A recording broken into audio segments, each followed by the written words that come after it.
सिर्फ 2 मिनट में हम जान लेंगे कि पीसीओडी और पीसीओएस का डिफरेंस क्या है और उसके लिए वेस्टीज के कौन से सप्लीमेंट दे। और इससे पहला मैंने इसके ऊपर बात किया है, लेकिन अभी सिर्फ शॉर्ट में हम ये डिस्कस कर लेंगे कि पीसीओडी और पीसीओएस के लिए कौन सा वेस्टीज का सप्लीमेंट चाहिए। तो मैं आपको क्लियर कर दूं, पीसीओएस और पीसीओडी के लिए सेम ही सप्लीमेंट वेस्टीज का लगेगा और वो कौन से है ये हम डिस्कस कर लेते हैं। अगर आप टोटल हेल्थ पे नए हैं तो दोस्तों सब्सक्राइब करना, लाइक करना, अपने दोस्तों को शेयर भी करना।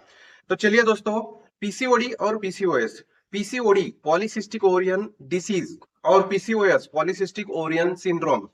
डिसीज और सिंड्रोम में फर्क क्या है? डिसीज अगर मान लीजिए वो पहली स्टेज है, ऐसा आप समझ सकते हैं, और सिंड्रोम मतलब ग्रुप ऑफ डिसीज, जैसे कि बहुत सारे डिसीज इसमें इसका ग्रुप है। तो सिंड्रोम मतलब ज्यादा डेंजरस रहेगा, वो हमें क्लियर करने के लिए थोड़ा सा टाइम समय ज्यादा लगेगा। लेकिन पीसीओडी में दैट मीन्स ये पहली स्टेज है, और सिंड्रोम मतलब पीसीओडी कन्वर्टेड इनटू पीसीओएस, ऐसा हम कह सकते हैं। ठीक है, सिंड्रोम। तो दोस्तों यही फर्क है। अभी पीसीओडी पीसीओएस के लिए देना क्या है? जैसे मैं बात करता हूँ, थायराइड हो या पीसीओडी हो, ये अगेन केस है हार्मोनल इम्बैलेंस का। जितने भी महिलाओं का हार्मोनल इम्बैलेंस होता है उसमें 90% केसेस में पीसीओडी तैयार हो जाता है या पीसीओएस तैयार हो जाता है। तो दोस्तों, पीसीओडी और पीसीओएस के लिए हमें हमें पहले हार्मोनल इम्बैलेंस को ब्लॉक करना है। उसके लिए हमारे पास है शतावरी, नोनी और साथ में मिनरल का सोर्स देना है सीएमडी। तो आपने अभी देखा कि पीसीओडी जहां से तैयार होता है वहां से उसकी जड़ अभी ब्लॉक हो गई, जड़ बंद हो गई। तो जो अभी आपके जो ओवरी में जो पॉलीसिस्टिक, पॉली मतलब ज्यादा, सिस्ट मतलब गांठ जैसा, ओवरी के आजू बाजू में, ओवरी के आसपास जो गांठें तैयार हो गई है, उसको निकालने के लिए हमारे पास कौन सा सप्लीमेंट है?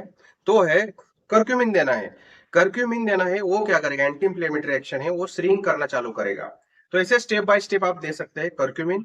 कर्क्यूमिन के बाद आपको देना है साथ में एंटीबैक्टीरियल देना है, जो है कि नीम है अपने पास। ठीक है, यह सप्लीमेंट दे देंगे। डोज के हिसाब से, जैसे वेट के हिसाब से आप डोज एडजस्ट करना, सुबह शाम एक एक गोली, बाद में सुबह दो, रात में एक, बाद में दो दो गोली, ऐसा करके आप 10-15 दिन का गैप देके आप बढ़ा सकते हैं। ठीक है, दो दो गोली सुबह शाम बढ़िया रहेगा। और पेशेंट का बजट है तो और बेहतर रिजल्ट के लिए मैं आपको बता दूं, हाँ, ये मुझे कमेंट मत करना कि सर सब सप्लीमेंट बता दिए, और ये बेसिक सप्लीमेंट आप दे देंगे। इसके बाद मैं आपको बता दूं, यहाँ पेशेंट अगर मोटा है तो फ्लेक्स ऑयल दे सकते हैं। साथ में विटामिन सी का सोर्स भी ऐड करना, जो कि कंपलसरी है, वो है आंवला। सिर्फ 200 रुपए में आंवला आ जाता है वेस्टीज का, वो आप ऐड करना। तो पेशेंट मोटा है तो फ्लेक्स ऑयल ऐड करना। साथ में ज्ञानोडर्मा आप ऐड कर सकते हैं, वो बेहतरीन रिजल्ट देता है। इसमें आइस एंटीटॉक्सिन ऐड कर सकते हैं, वो भी बेहतरीन रिजल्ट दे देता है। फुट पैच ऐड कर सकते हैं। और पेशेंट का सिम्टम्स देखना, अगर खून की कमी है तो आयरन फॉलिक दे देना उसमें। और साथ में अगर मान लो उसमें पेशेंट में कैल्शियम की कमी है तो कैल्शियम ऐड करना। तो दोस्तों ये बेसिक सप्लीमेंट है, बहुत ही बेसिक है। इसमें से पहले मैंने आपको कंपलसरी बताया, बाद में ऑप्शनल है, उसमें आप पेशेंट के बजट के हिसाब से ऐड कर सकते हैं, लेकिन बेहतर रिजल्ट के लिए सभी सप्लीमेंट बढ़िया काम कर लेते हैं। तो दोस्तों थैंक यू सो मच, फिर मिलते हैं ऐसे ही शानदार वीडियो में। Thank you so much.